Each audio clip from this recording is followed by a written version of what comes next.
जया ने बहुत सुंदर बताया कि एक संत थे। हम सबके जीवन की यही बात है कि संत को देखते देखो, संत जी सुबह से बैठे रहते फ्री में, उनको टाइम से सब कुछ मिल जाता है, और हम सारे दिन पत्थर तोड़ते हैं, मजदूरी करते हैं और हमें कुछ नहीं मिलता। इतना पुरुषार्थ करने के बावजूद भी मुझे कुछ नहीं मिलता है। तो उसके अंदर, जो मजदूरों के अंदर ये बात चलती थी और संत के अंदर वो भाव पहुंच जाता था। जो संत जी थे, मंदिर में भगवान की सेवा में लगे रहते थे, भगवत भाव में।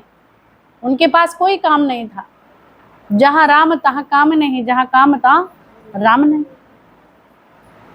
और रोज मजदूरी वो किया करते थे। वो रोज मतलब अंदर में विचार करते थे और संत जी को देखते थे और विचार चलता था, तो संत जी उनके विचारों को समझ लेते थे। एक दिन संत जी ने बोला कि आप क्या विचार कर रहे हैं? तो उन्होंने बताया कि आप तो सुबह से मंदिर में बैठ जाते हैं, आपको कुछ करना नहीं पड़ता है, आपको कुछ करना नहीं पड़ता है और सब कुछ आपको यहीं बैठे बैठे मिल जाता है, टाइमली सब मिलता है। तो उन्होंने कहा, आज तुम्हारा वाला कार्य हम करते हैं और तुम मेरा वाला कार्य करो। जो हम कार्य करते हैं वो तुम करो, तुम्हें भी मिलेगा। 11 बजे टाइम से सब कुछ। अब बड़ी मजदूरों को खुशी हुई, वो भी बैठ गए सुबह से। ठीक है, संत जी ने कहा तुम सबका कार्य हम करते हैं। उन्होंने मजदूरी शुरू कर दी, लेबरी शुरू कर दी संत जी ने, क्योंकि पूजा वो भी उनकी थी, संत जी की ये भी पूजा। अभी अज्ञानी जनों की ना तो यहाँ पूजा हो रही है ना वहाँ पूजा हो रही है। संत जी मंदिर में थे तब भी थे, जब यहाँ है तब भी मंदिर में ही, क्योंकि कर्म ही पूजा है। उनकी पूजा तब भी चल रही है। वो बैठे 1 घंटा 2 घंटा 3 घंटा, सुबह से बैठे बैठे थक गए, उन्हें बड़ी उलझन होने लगी। बहुत उलझन होने लगी। बोला यहाँ से हटाओ। 11 मुश्किल से बज पाया, बज भी नहीं पाया। बोला भैया हमारे बस की बात नहीं, ये तुम ही बैठो, हम नहीं बैठ पाएंगे, हम नहीं बैठ सकते। तो इसका विचार बहुत अच्छा है कि हम जो दुनिया में काम करते हैं, वो लगता है कि इनका काम अच्छा है, हमारा काम नहीं अच्छा। तो रविदास ने अपना कर्म किया। जो तुम्हारा कर्म है वो अच्छा है, अपने कर्म को ना छोड़ो। तो वहां ये लगता है कि संत ऐसे ही बैठे बैठे खा रहा है, इसको तो कुछ करना ही नहीं पड़ता। जो संत जी का कार्य था तो उनको सौंप दिया, तो वो थक गए वहां। बोला आप तो कह रहे थे संत जी आराम से बैठे रहते हैं और तुम्हें सब मिल जाता है, तो आपको भी मिलेगा, समय तो होने दो। थाल आए आए तब तक उनको शबरी ही नहीं हुआ। वो भाग खड़े हुए, मेरे बस का नहीं है, मेरे बस का नहीं है। तो संत जी ने कहा, देखा मजदूरी कर रहे थे, उनको वो भी बस में, मजदूरी करते हुए भी, उनका कार्य करते हुए भी तब भी वो प्रसन्न थे, और मंदिर में थे तब भी प्रसन्न।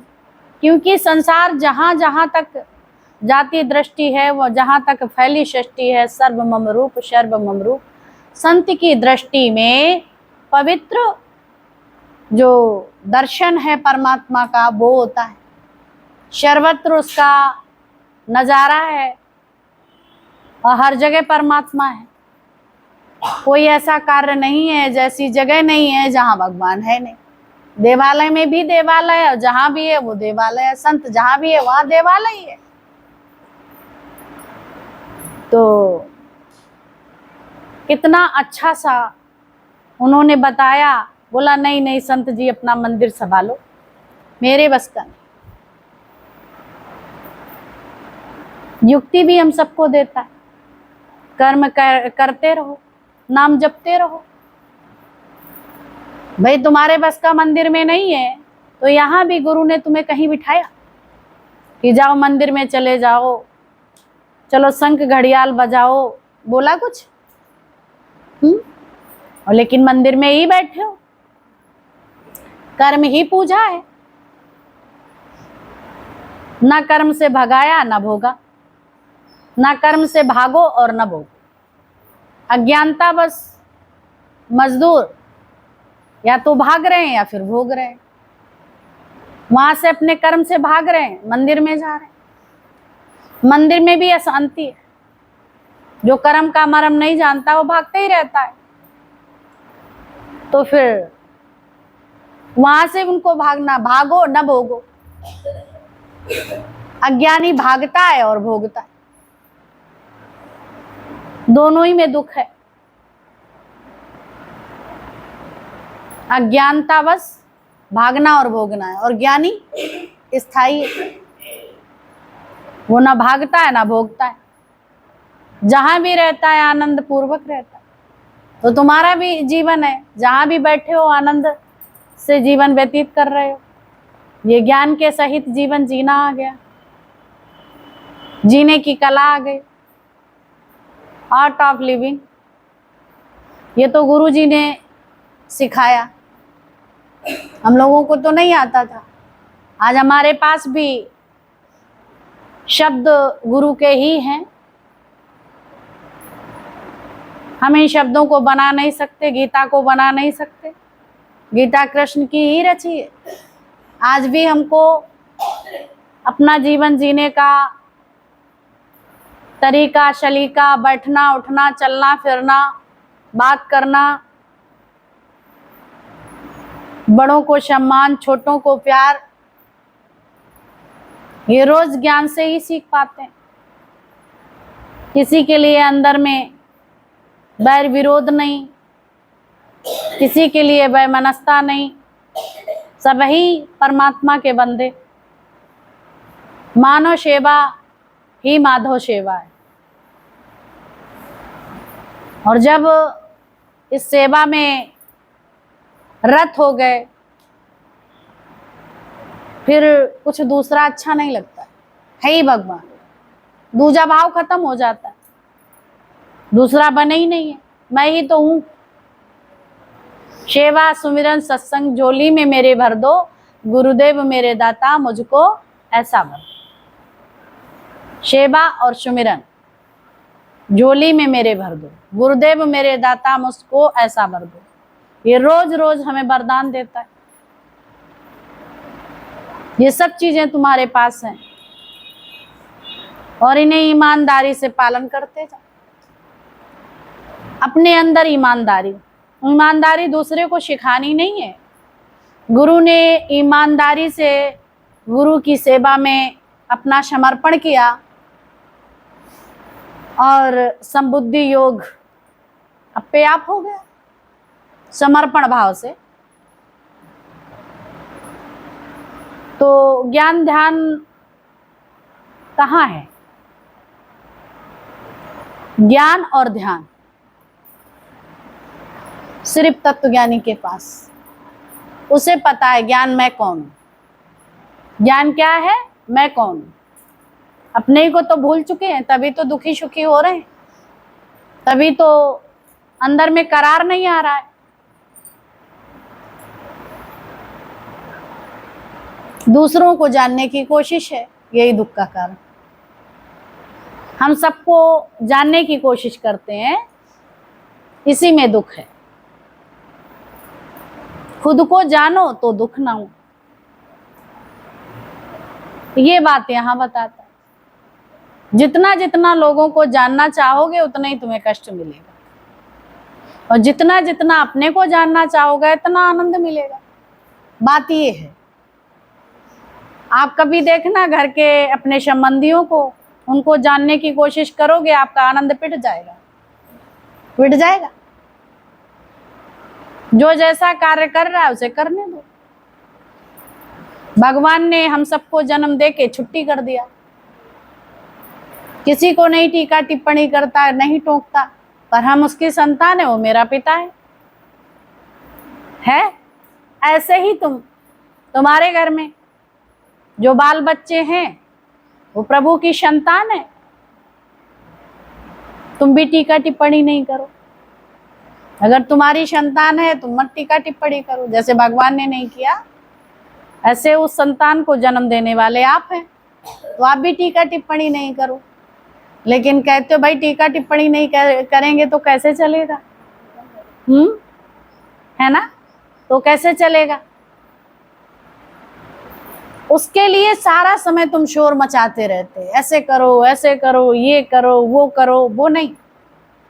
24 घंटा चिल्लाने की जरूरत नहीं। तुम ज्ञान सहित कार्य करोगे तो तुम्हारे द्वारा वो सीख लेंगे। गुरु का राइट रीजन हम लोगों का, उनका आदर्श अपना वो जीवन बना, आदर्श बना कि नहीं? सभी को शौक पैदा हो गया गुरु जैसी जीवन बने हमारी, तो उसके पद चिन्हों पे हम लोग चल दिए। और तुम अच्छे से चलेंगे, तुम्हारे बाल गोपाल जैसे माँ चलती है वैसे ही बच्चा सीख लेगा कि नहीं? लेकिन हमने देर कर दी है तो थोड़ा समय लगता, जो बड़े पौधे हो गए वो मुड़ते नहीं है जल्दी। फिर भी विश्वास रखो, अगर ये ज्ञान यज्ञ होता रहेगा तो कुछ ना कुछ उन्हें शब्द मिल जाएंगे, तो कई बातों से वो बच सकते हैं। अभी इस रास्ते पे सत्संग के लिए जितना तुम चिल्लाओगे उन लोगों को, उतना वो सत्संग से दूर होंगे। उनको चिल्लाना छोड़ दो, मौन और हंसना, मुस्कुराना, शुक्राना बोलना तुम शुरू कर दो। वो तुम्हारी स्थिति देख के वो बदलने लगे, है ना? गुरु की स्थिति देख के ही तो हम लोग चेंज हुए। उनकी स्थिति जीवन की बहुत अच्छी लगी तो सबको शौक हो गया कि मेरा भी जीवन ऐसे ही बन जाए। तो तुम्हारे संपर्क में जो रहते हैं उनकी भी प्रारब्ध अगर होगी तो उनका भी लक जाग जाएगा। तुम लोगों की प्रारब्ध थी ये ब्रह्म ज्ञानी गुरु मिलना, नहीं तो कनपुक के तो गुरु सबको मिल गए, लेकिन उद्धार किसी का नहीं। वो तुमसे लूटते हैं, खाते हैं और कुछ नहीं। पर यहाँ आदर्श गुरु देता है, निठल्ले होके बैठ के नहीं खाना, कर्म करके खाना, किसी पे नजर नहीं रखना, स्वयं पे नजर रखो। नहीं किसी की वस्तुओं पे, किसी की चीजों पे, धन संपत्ति पे नहीं। जो तुम्हारे पास है उतना बहुत है, जितना प्राप्त है उतना पर्याप्त है। जितना तुम्हें मिला है वो तुम्हारे लिए पर्याप्त है। भाई तुम्हें कितना चाहिए सारे दिन में? कितना पहनने को, कितना खाने को, कितना उठने बैठने के, कितना चाहिए आपको? जरूरत कितनी है? दिन भर में कुछ नहीं, 2 फुलके ही मिल जाते हैं, बहुत है। उससे भी जो है तुम्हारी आदत में आ जाएगा, उतना ही तुम्हारा भोजन तुम्हारे लिए पर्याप्त हो जाएगा कि नहीं? जल तो भगवान ने दिए ही दिया है,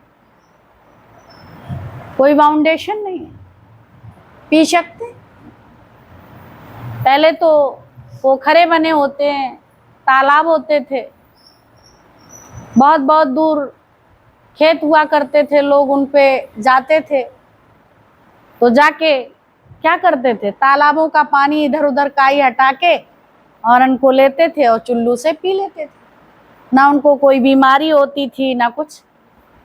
अब तो इतना प्यूरिफाई किया जाता है पानी, और फिर भी कितनी बीमारियां हैं। कारण क्या है? विचारों में, तुम्हारे मन में विचार गलत हैं, इसलिए सब अशुद्ध हो जाता है। तुम्हारे विचार शुद्ध हैं तो जो भी बाहर से अंदर की ओर चीज जाती है वो सब शुद्ध हो जाता है। संत भोजन भी ग्रहण करता है कहीं से भी तो वो रखता है और पहले प्रभु का नाम लेता है, पहले उनको अर्पण करता है। प्रभु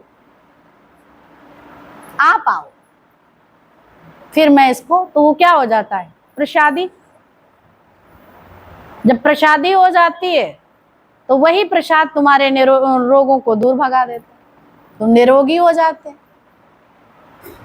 मीरा के लिए विष का प्याला भेजा राणा जी ने, लेकिन दासी लेके आई, उसको बड़ी तकलीफ हुई कि भगवान की भगत मैं इसको कैसे दूं, लेकिन राणा का आदेश, तो उसको लेके आना पड़ा। बड़ी तकलीफ हो रही थी, क्या करूं। उसने क्या करा, इसमें ये जहर नील वर्ण का हो गया, दूध में मिला दिया, नीला हो गया, क्या करूं। उसने कहा क्या करे, देना ही पड़ेगा। तुलसी दल तोड़ के लाई और उसमें डाल दिए। भगवान के भोग में क्या डालते हैं, तुलसी दल, तो तुलसी दल डाल दिए उसने, और अंदर से कांप रही। मीरा से कह रही लो ये पी लो। अंदर में प्रभु से उसकी भी लिप लगी हुई है। इधर मीरा को जब विष का प्याला दिया तो उसने देखा प्रभु आप इस नील वर्ण में, और बहुत खुश होके उसने उसको पी लिया। तो जहर क्या हो गया, अमृत। मीरा अमर हो गई। हंस के उसको, और वो तुलसी दल जो पड़े थे उसने जो है विष खींच लिया। ऐसे भगवान का जहां भी तुम भोग लगाते हैं तो विषाक्त चीज वो खींच लेते हैं, तुम्हारे अंदर का अज्ञान खींच लेते हैं। जहां ये ब्रह्म ज्ञान सुनते हो तुम्हारा अज्ञान समाप्त हो जाता है धीरे धीरे धीरे धीरे। तो इसमें क्या रहने लगता, अमृत। तो फिर अमरता प्रदान हो जाती। कई बीमारियां तुम्हारी सत्संग से ही समाप्त हो जाती हैं। जब मनमना भाव इस ज्ञान को सुनते हो तब श्रद्धा और विश्वास के साथ, तब ये पूर्ण होता है। श्रद्धा विश्वास अटल रख के उस प्रीतम से मन जोड़ ले। श्रद्धा विश्वास अपना अटल रखो, निरंतर परमात्मा से तादात्म्य संबंध बना लो। कभी ऐसे आता होगा ये तो बात भी करते हैं, ये करते वो करते हैं, और तादात्म्य संबंध कैसा है। सांसारिक कार्य माँ सब कुछ करती है, लेकिन गर्भ में पल रही संतान माँ का उस पर ध्यान होता है। ऐसे ही तुम्हें अपनी सिमरनी श्वास श्वास पे ध्यान होना चाहिए। ये संसार का कार्य चलता रहेगा, जब तक ये सांस है तब तक ये कार्य चलता रहेगा इस शरीर से। अब ये कहो ये नहीं होगा तो कैसे चलेगा, तब भी चलेगा। अगर शरीर ये नहीं होगा तो भी चलेगा। दुनिया के कार्य हो ही रहे हैं, कोई कार्य बंद थोड़ा ही हो जाता है। घरों में बुजुर्ग लोग चले गए तो जवान लोग संभाल लेते हैं। अगर वो समझे कि मैं चला जाऊंगा तो घर कैसे संभलेगा, तो बोला जैसे तुमने संभाला, तुम्हारे बुजुर्ग गए वैसे संभल रहा। कोई चिंता की बात है। अगर तुम पहले, यही निरर्थक चिंताएं होती हैं जीवन में गुरु नहीं होता है। बच्चे बर्बाद ना कर दें, मैं हूं तो संभालता हूं, इनको तो अकल ही नहीं है, ये तो सब बर्बाद कर देंगे हमारे ना होने पे। तो ये हमारा निरर्थक विचार है। इस विचार में कोई सार्थकता नहीं है, है? तो इसलिए ध्यान परमात्मा में रखो, मन मधुसूदन में रखो, मन गुरु में रखो। जब 24 घंटा मन वहां रहेगा तो फिर ये दुनिया में गड़बड़ नहीं करेगा। भूख लगेगी, कार्य स्वतः ही होगा, रोटी बनानी पड़ेगी, उसमें कौन सी बड़ी बात है। तुम्हें कोई भी शरीर में प्रक्रिया होती है तो वॉशरूम जाते हो, तो उसमें कौन सा अभिमान वाली बात है। शरीर में दुर्गंध आती है, इसको धुलते हो, तो इसमें कौन सी अभिमान की बात है कि मैंने इसको नहलाया है, मैंने इसको धुलाया। शरीर को जरूरत होती है, आप टहलने जाते हैं, ऑक्सीजन मिलती है, तो उसमें कौन सा अभिमान है कि मैं टहलने जाता हूँ, मैं योगा करता हूँ। प्रभु करा देते, टहला देते तो टहल लेते। नहीं, कई लोग टहलना चाहते हैं पर नहीं चल सकते, कई लोग योगा करना चाहते हैं, नहीं कर सकते। ये भी सब भगवान ही करा रहे हैं। कुकिंग दाई माई जब तक शरीर करता है तो उसे करने दो, उसका भी अहंकार मुझी को करना पड़ता है। अच्छी बात है, तुम्हारे हाथ पैर चलते रहेंगे। अगर सेवा मिली है, सेवा करते चलो। सेवा सुमिरन सत्संग झोली में मेरे भर दो, गुरुदेव मेरे दाता मुझको ऐसा भर। कभी कुकिंग दाई माई बड़े शौक से, एक ये कला है, ये पाक शास्त्र है, ये भी एक शास्त्र है। इस शास्त्र को जो पढ़ लेता है तो ये भी बहुत बड़ी चिकित्सा है। साधु संतों के हाथों का जो भी कार्य, रसोई बनाई जाती है, पाक कला होती है, पाक शास्त्र होता है, तो उससे गृह विज्ञान, तो उनके हाथों के स्पर्श मात्र से वो प्रसादी हो जाती है कि नहीं? किस लिए? क्योंकि उनके अंदर पॉजिटिव विचार है। वो तुम सब भी कर सकते हो, नहीं कर सकते, ये तुम पे डिपेंड है। तुम कर पाओ, नकारात्मक ऊर्जा भरे हो या पॉजिटिव ऊर्जा। ये नेगेटिव ऊर्जा तुम्हारी यहाँ समाप्त हो जाती है और पॉजिटिव ऊर्जा तुम्हारे अंदर भर जाती है। अभी ये बनाए रखना तुम्हारे हाथ में। गुरु तो दे देता है, जो अपनी शक्ति है वो तुम्हें बता देता है। तुम भी शक्तिशाली है। जितनी शक्ति परमात्मा के अंदर है वही शक्ति तुम्हारे अंदर है। उन्होंने अपनी शक्ति को जाना है, प्रकट किया, और तुमने अपनी शक्ति को नहीं जाना, सोई पड़ी है शक्ति तुम्हें, जागृत नहीं है। और वो गुरु झिंझोर के जगा देता है। तुम्हारी शक्ति क्या हो जाती है? जागृत हो जाती है। जब ये शक्ति जागृत हो जाती है तो अपने आप सब काम होते हैं, शौक से होते हैं। और जब शौक पैदा हो गया तो फिर तुम्हें लगेगा कोई अदृश्य शक्ति है जो इतने सारे कार्य करवा रही, थकान नहीं पैदा हो रही, सब कुछ करवाने के बावजूद भी। और बड़ी खुशी खुशी कलात्मक शैली के साथ आप कार्य करेंगे। तुम्हारे कार्यों में दक्षता आ जाएगी, आप निपुण हो जाएंगे। ये चौतरफा ज्ञान है। ये चौतरफा ज्ञान तुम्हारे जीवन को आनंदित करता है। ये चतुर्भुजी ज्ञान, ये चारों भुजाएं, अनेक भुजा वाला मेरा भगवान है। तो ये अनेक भुजाएं उसी की हैं। अब ये कहे वो इतनी भुजाओं वाला आएगा तो ये है ना। आनंद शांति क्यों तुम्हें मिलती है? ये सब वाइब्रेशन है, ये विराट रूप का वाइब्रेशन। घर में इसी ज्ञान को सुनो तो वो बात नहीं समझ में आएगी, और अगर यहाँ बैठ के आप सुनेंगे तो आपको आनंद शांति तत्काल मिलेगी। सत्संग में तत्काल, क्योंकि ये साकार की महिमा है। ये साकार गुरु यहाँ प्रकट होता है। सभी देवी देवता यहाँ पे समान रूप से सबके सामने वो आशीर्वाद बन के हमारा जीवन आनंद स्वरूप बना देते। ये उसके हाथ में है, इसलिए यहाँ ना इम्पोर्टेंट है। घर में ही सत्संग, कई लोग कहते हैं मैं घर में ही सत्संग सुन लेता हूँ, दावतें ही पार्टियां करते रहते हैं। सत्संग का तो नाम है, सोचते हैं कि इनको हम कह देंगे ऐसे नहीं ऐसे। तुम्हारा मन कैसे होता है दावतों की ओर भागने का? कितने घर में सदस्य हैं, किसी को भी भेज दो। शरीर स्वस्थ नहीं है, शरीर काम नहीं करता है और गंदा भोजन, विषाक्त भोजन ग्रहण करते हैं, तो शरीर स्वस्थ रहेगा? नहीं रहेगा ना। पॉल्यूशन मुक्त है।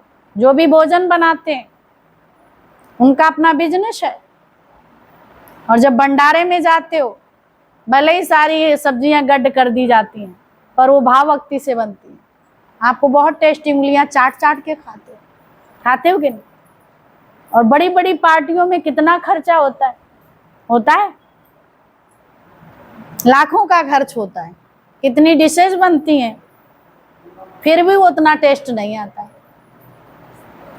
पहले रसोई, शादी विवाह इत्यादि जो भी हुआ करते थे, सब अपने हर व्यक्ति भाव भक्ति से घर से आता था और ब्राह्मण रसोईया पे बिठाया जाता था, रसोईया को सेकने के लिए, पूड़ी निकालने के लिए, और सब मिलके भजन करते थे और गा गा के पूड़ियाँ बेलते थे, बड़ी लगन से, बड़े प्यार से, भाव भक्ति से।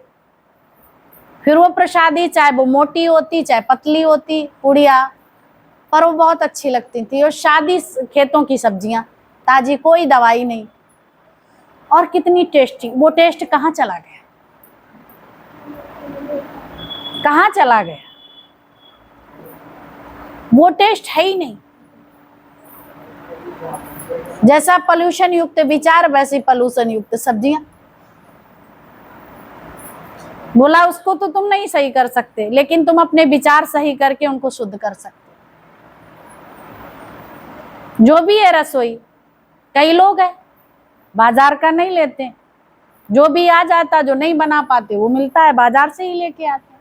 बाकी साग सब्जियां सब अपनी रसोई में ही बनाते हैं कि नहीं? अब तो किचन गार्डन अपना उगाते हैं, टेरेस पे करते हैं कि नहीं, छत पे उगा लेते हैं।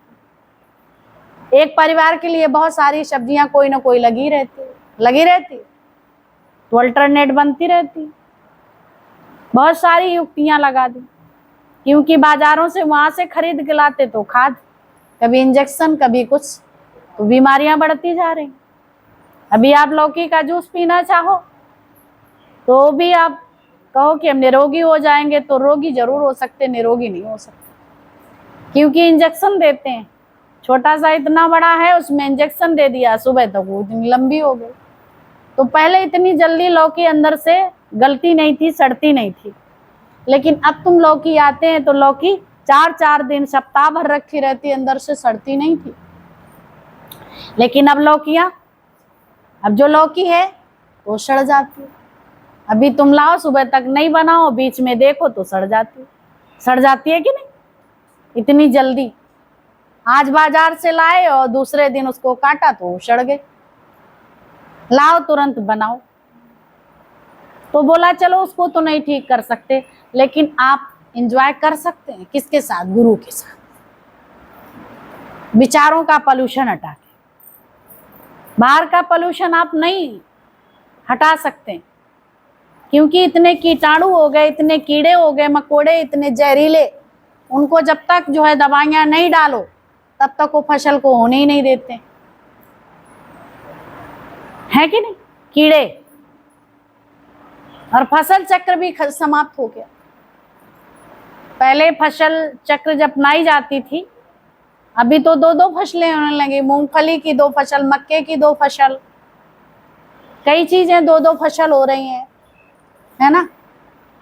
और पहले वही फसल, अभी इस समय की मक्का अगर भुट्टे खाओगे तो नुकसान करेगा, मक्का खाओगे तो नुकसान करेगी कि नहीं? और वही बरसात वाली आप इस्तेमाल करेंगे, चाहे वो मूंगफली है चाहे वो मक्का है, भुट्टा, वो तुम्हें नुकसान नहीं करेगा। असमझ जो चीज आप लेना चाहते हैं वो नुकसान करेगा। असमय आप फल चाहते हैं तो भी तुम्हारे फायदे के। जब भगवान को पता है तुम्हें कब जरूरत है और कब देना है, कच्चा फल और पक्का फल, पके की बात अलग है, कच्चे की बात अलग है। तो ऐसे ही जोर जबरदस्ती से कुछ भी परमात्मा से मत मांगो, जो प्रभु दे दे उसे में खुश रहना सीखो। ये जीवन तुम्हारी है, ये गुरु से हम अपना जीवन बना लेते हैं, और जो वो कहे वो 100% पक्का है, वो बहुत अच्छी बात है। एक बार उस समय युद्ध चल रहा था महाभारत का, उसी समय अर्जुन को बोला, देखो कबूतर उड़ रहे हैं, अब रात में कबूतर उड़ रहे हैं। तो देखा अर्जुन से कि देखो कबूतर उड़ रहे हैं बाहर। जब देखने गए, लौट के आए, बोला हाँ कबूतर उड़ रहे हैं। एक अगला व्यक्ति देख रहा था, बोला क्या बताएं, ये तो बिल्कुल पागल ही है। उन्होंने कहा कबूतर उड़ रहे हैं और ये कह रहे कबूतर उड़ रहे हैं। कबूतर तो उड़ते दिखाई नहीं दे रहे हैं, कबूतर तो उड़ते दिखाई नहीं दे रहे हो, कह रहे कबूतर उड़ रहे हैं। ये बात पूछी गई जब, तो बताया भाई अगर प्रभु कह रहे हैं, क्योंकि दिन रात उन्हीं का बनाया, जो भी जीव जंतु, जो भी 84 लाख योनियां बनी उन्हीं की बनाई है। उन्हें खुद पता है क्या हो रहा क्या नहीं हो रहा। अगर वो कह रहे हैं कबूतर उड़ रहे तो उड़ रहे है ना। तो उनकी रजा में राजी हम रहना सीख लें। जिए हिलाई तिए वाह वाह और जिए डलाई तिए वाह वाह, तो हमारा जीवन सुंदर बन जाए। हाँ जी हाँ, जो वो कहे उसको सच ही मान। हाँ जी हाँ करते चलो, हाँ जी करते। इसीलिए तो लेने का आया, साथ में थे। रात का समय था, बोला जाओ नदी पे वस्त्र धुलो। भाई रात में, और उसके अंदर अटूट श्रद्धा नानक जी के लिए थी। जैसे अर्जुन को भगवान कृष्ण, अटूट श्रद्धा हमको आगे बढ़ाती है, जिसे अंधश्रद्धा कहते हैं। गुरु के प्रति अंधी श्रद्धा, उसके कर्मों को नहीं देखना। अगर कर्मों को देखने लगे तो फिर श्रद्धा नहीं हो पाएगी। तो अंधश्रद्धा रख के जाओ वस्त्र धुलो नदी पे, जाके ले गया और नदी पे वस्त्र धुले और डाल दो, वस्त्र सूख जाए। अब रात में धूप कहाँ, लेकिन जैसे जैसे उन्होंने कहा, उनका एक बार भी मन नहीं चला कि सूरज नहीं, रात में कपड़े धुलें कैसे सूखेंगे, बिल्कुल नहीं। उन्होंने कहा उनकी आज्ञा शिर माथे। उन्होंने नहीं मन चलाया, भगत मन नहीं चलाता है, समर्पण होता है। उनकी समर्पण की हुई बुद्धि, उन्होंने कहा। उधर लेना, उनका जो बाबा बुड्ढा, उनका बहुत मन चलता था, तो वो मन चलाते थे तो उसका फल गड़बड़े ही आता था। उधर जो है लेने को भूख भी बहुत लगती थी, तो रीठे खाए, कुछ डाल लिए तो वो कड़वे हो गए, वो मीठे लगे। तो उनको पता चल गया भाई ऐसा मुझे नहीं करना चाहिए था। ऐसी बात नहीं, जो हम लोगों से त्रुटियां होती हैं, लेकिन धीरे धीरे यहाँ आते आते हम लोग सीख जाते हैं कि नहीं। पहले तो बहुत कुछ चलता था, फिर धीरे धीरे सब प्रश्नों का भी उत्तर मिल जाता है। और जब मेरे प्रश्नों का उत्तर मिल जाता है फिर समाधान भी हो जाता है। फिर कहता है अरे मेरा बेकार ही सोचना रहा, जो वो सोचता हमें सोचने की जरूरत भी क्या है। तो धीरे धीरे अपने आप संबुद्धि योग हो जाता है, अपने आप समर्पण। तो उसका बाबा बुड्ढा, वो आधी बात उनकी मानते थे, आधी नहीं। ऐसे हम लोगों का जीवन है, आधी हम बात मानते, आधी अपने मन की मानते, आधी गुरु की, आधी अपने मन की। इसलिए हमारी नाव अधजल है, डगमग डोलती रहती। कैसी भी कंडीशन है, हम पूरी गुरु की माने, ये हमारे अंदर श्रद्धा विश्वास हो। और फिर तत्व ज्ञानी पे पूरा आप ये समझ लो कि समझ लो क्या है ही है। ये मधुसूदन का रूप, ये भगवान कृष्ण साक्षात ब्रह्म ज्ञानी, उसका स्वरूप है। और ये ब्रह्म विद्या हम सबके पास नहीं थी, ये तो उनकी कृपा हुई।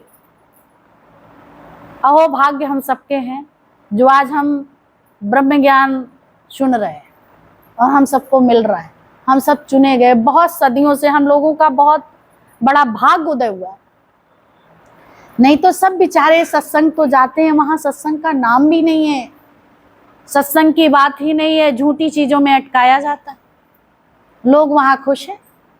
मिथ्या जग की मिथ्या रचना, और मिथ्या चीजों के भ्रम में वो जाते हैं। इतनी भीड़ लगती है, लाखों की भीड़ होती है। मेरी मनोकामना सफल हो जाए, सत्संग होता है। मनोकामना, मन की कामना पूरी कराने गए, और कामना से कई गुना वो ऊपर है। कामनाओं में नहीं है, इच्छाओं में नहीं है, वासनाओं में नहीं, वासना में नहीं है, वो तो सर्वत्र है।